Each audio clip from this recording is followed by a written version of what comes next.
What's good? It's your boy Nehemiah, aka Neo, and today, hold on, my browser's kind of messed up. So today we're going to be talking about my candidates for the Most Improved Player Award, and this is going to be an award where I just don't know where it's going to be going.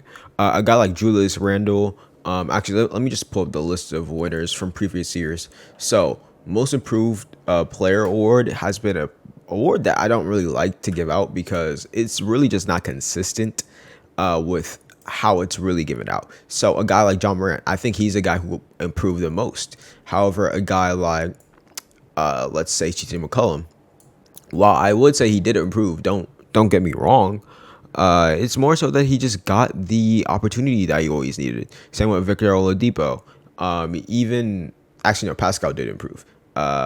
Maybe even a guy like Giannis also did improve. Let me not say that. But as you guys can see, some of these guys just genuinely improved. A guy like Paul George. Some of these guys just genuinely just got more PT. They just got more attention in the offense. Someone like Brandon Ingram, who also did improve. Don't get me wrong.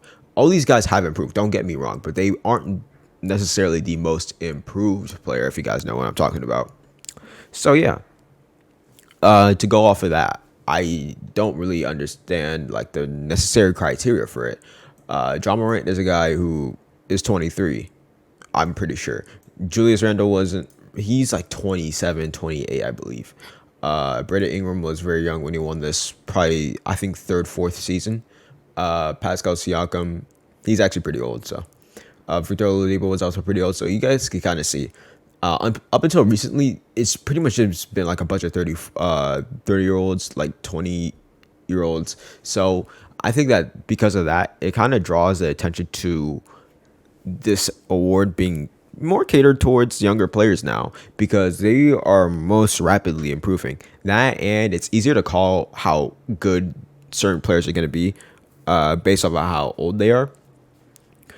For a lot of these guys, some of these guys just came out of nowhere. A guy like CJ McCollum, a guy like Pascal Siakam, you can kind of see how they came out of nowhere and how they really just improved pretty much a lot of assets in their game or facets in their game, excuse me.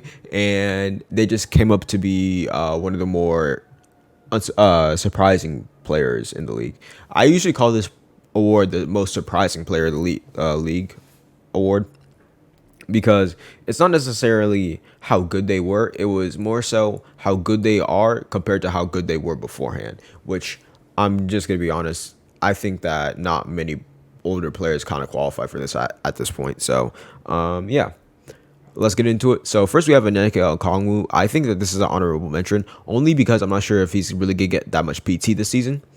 If Clint Capella is really just going to be back, I don't think that he's going to be that impactful only because he's just not there enough. But I think that he's also a very underrated pick, especially if he gets like 30 plus minutes. I think he's really that good. I think he should be the starting center on a team in the NBA. So I think that this team could really just kind of explode if Onyeka is what I think he can be. A really very solid defender. Shout out that my boy. He went to USC. Yes, sir. But yeah, he's a more so honorable mention because I don't know what he's really gonna look like. But we have guys like Anthony Edwards, Mikal Bridges to a certain extent, Jalen Brunson, and Keldon Johnson. All of these guys are going to have more of an extreme role on their teams. If not, they're just going to improve naturally because they're younger players. All of these guys, I'm pretty sure the oldest is, Jalen Brunson. I forgot he's kind of old. He's like 26. But I think that another thing is that even though these guys are kind of older, they still are pretty young, especially compared to like some of the more recent winner or some of the later winners.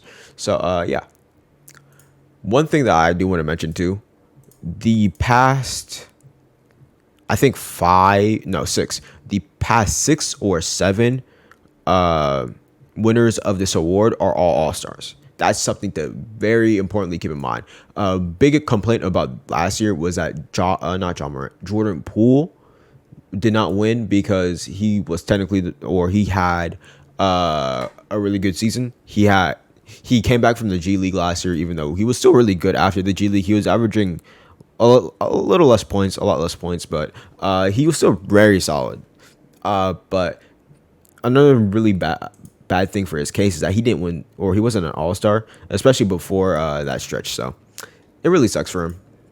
But to keep in mind, if I were to give a bet to any of these guys, it'd probably be one of Keldon Johnson, or am I my personal pick is probably going to be Anthony Edwards, only because he's probably the one who's most likely going to be an All Star. So yeah, let's just get into it a little bit more. Mikael Bridges, as I said before, he's kind of a guy I don't expect to make the leap, but if he does, I won't be surprised. I think that he could probably just bump up his 3-point percentage again. Probably be a lot more of a shot creator. Probably be a lot more of a ball handler this season. But once again, I think that this is probably borders on the honorable mentions only because I don't really expect him to improve that much. You know, I think that what Phoenix does, they're gonna do, and I don't think that they're gonna change their ways that much. Mostly because I think that it's working to a certain extent. So yeah. Jalen Brunson is a guy who I think could make the statistical leap, but I don't think he's going to average some ungodly numbers for him to actually win the award. I think another player that we could actually add on here is Colin Sexton. Even though is coming back from an injury and he was a really good player beforehand. Hold on. Sorry, Jalen. But like, look, I think there could be a chance that he wins this award only because when he was playing last year, he was not that good. So, yeah.